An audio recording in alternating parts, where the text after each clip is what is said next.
ఒక వ్యక్తి చేతిలో రోకలి పట్టుకుని బియ్యంపై గట్టిగా దెబ్బలు కొడుతున్నాడు. అకస్మాత్తుగా అతని లోపల నుండి తెల్లటి పొగ రావడం మొదలైంది. ఇది చూసి అతను భయపడి వెంటనే వెనక్కి తగ్గాడు. కానీ మరుసటి క్షణమే ఆ రాతి రోలు నుండి లెక్కలేనన్ని బియ్యం గింజలు పగిలి బయటకు రాసాగాయి. చూస్తుండగానే ఆ బియ్యం రాసి ఒక చిన్న కొండలా మారిపోయింది. ఆ స్త్రీ తన కళ్లను తానే నమ్మలేకపోయింది. దగ్గర నిలబడిన ముగ్గురు సోదరుడు కూడా ఆశ్చర్యంతో నోరు వెళ్లబెట్టి చూస్తూ ఉండిపోయారు. ఆ తరువాత రెండో సోదరుడు అందులో కొన్ని మొక్కజొన్నలు వేశాడు. ఊహించినట్లుగానే అసంఖ్యాకమైన మొక్కజొన్నలు బయటకు ఉప్పొంగాయి. అప్పుడు వారికి అర్థమైంది, తమ ముందున్న ఈ రాతి రోలు సామాన్యమైనది కాదని, అదొక అమూల్యమైన నిధి అని. వెంటనే వారు ఇంట్లో మిగిలి ఉన్న ఏకైక రాగి నాణేన్ని కూడా అందులో వేశారు. నిజంగానే లెక్కలేనన్ని రాగి నాణేలతో ఆవరణంతా నిండిపోయింది.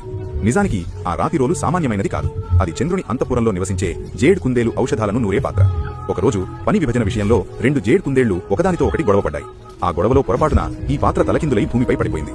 దీనిని ఎవరైనా చూసి కేవలం 3 గులాబీలు సమర్పిస్తే వారి అదృష్టం మారిపోతుందని, జీవితంలో ప్రతిదీ అనుకూలంగా మారుతుందని చెబుతారు. భూమిపై పడిన తర్వాత ఇది తప్పుడు వ్యక్తుల చేతుల్లో పడకూడదనే భయంతో ఆ రాతి రోలు తనను తాను నల్లగా మార్చుకుంది.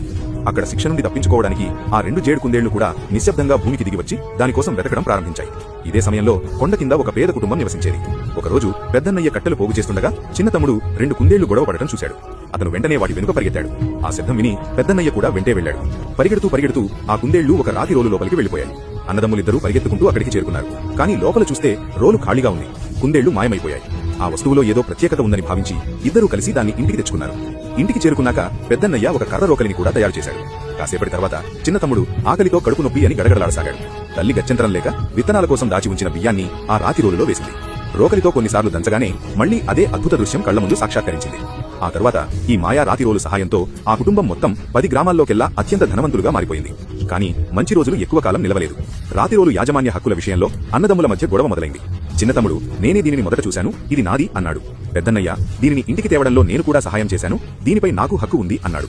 ఉదయం నుండి సాయంత్రం వరకు గొడవ జరుగుతూనే ఉంది. చివరికి అది ఒకరిపై ఒకరు చేతులు చేసుకునే వరకు వెళ్ళింది. ఈ వార్త ఊరంతా పాకింది. జనం వేడుక చూడడానికి గుమిగూడారు. తల్లి నిస్సహాయురాలై ఏడుస్తూ ఉండిపోయింది. చివరికి ఈ వ్యవహారం కోర్టుకు చేరింది. జిల్లా అధికారి వారిద్దరూ ఒకరినొకరు ద్వేషించుకోవడం, వెనక్కి తగ్గకపోవడం చూసి ఒక ఆదేశమిచ్చాడు. ఆ రాతి రోలును 2 భాగాలు విభజించాలని చెప్పాడు.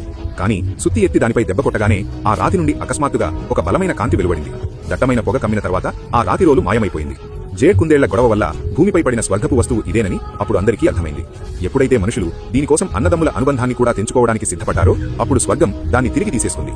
అన్నదమ్ములిద్దరూ దిగ్భ్రాంతులయ్యారు. వారు చేసిన పనికి పశ్చాత్తాపపడ్డారు. ఇంటికి తిరిగి వెళ్లే సమయంలో చిన్న తమ్ముడు అకస్మాత్తుగా వెనక్కి తిరిగి అన్నయ్యను గట్టిగా కౌగిలించుకున్నాడు. ఇప్పుడు వారి మధ్య ఎటువంటి శత్రుత్వం లేదు. ఇంటికి చేరుకునేసరికి వారి అద్భుతమైన భవనం మళ్లీ పాత పూరి గుడిసెగా మారిపోయింది. జీవితం మళ్లీ మొదటికి వచ్చింది. కానీ ఈసారి అన్నదమ్ములిద్దరూ భవిష్యత్తుపై ఆశావాహంగా ఉన్నారు. రాత్రిపూట వారు చంద్రుని వైపు చూశారు. అక్కడ 2 జేడ్ కుందేళ్లు కలిసి ఔషధాన్ని నూరుతున్నట్టు కనిపించాయి. అప్పుడు వారికి నిజమైన పాఠం అర్థమైంది. ఈ జీవితంలో సంపాదించే సంపద చివరికి అంతమవుతుంది. కానీ ప్రేమ మరియు సోదర భావమే జీవితంలో అత్యంత విలువైన మరియు శాశ్వతమైన సంపద.